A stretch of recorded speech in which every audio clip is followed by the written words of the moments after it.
Ang Walang Gutom program usa ka flagship program ni Presidente Bongbong Marcos Jr.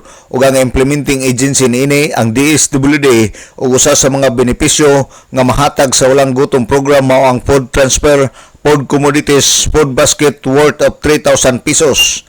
Ang Innovation Caravan opisyal na nga gibuksan sa Region 10 niadtong miaging adlaw nga dinhi kini gipahigayon ning dakbayan sa Osamis, lalawigan sa Misamis Occidental nga gitambungan ni DSWD Undersecretary Eduardo Punay, Assistant Secretary Balder Bringas, Assistant Regional Director Salma Baser og ingon man sa mga opisyalis ning probinsya og sa mga mayor.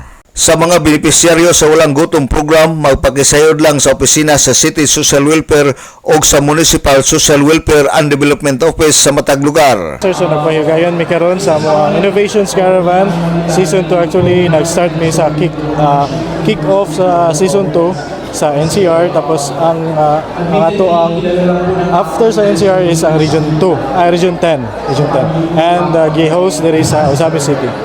So ang benepisyo nga ginahatag sa atong programa sa Walang Gutom program mo ang food transfer, food commodities, food package, food basket nga worth 3,000, composed sa mga nagkalain-lain nga food groups kining Go, Grow, and Glow.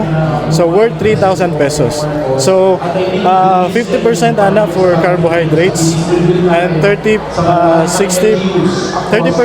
for the food rich in proteins and 20% for the food rich in fiber.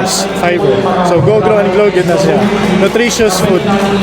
Si Mac Bonjovi Repisada, focal person sa Walang Gutom program.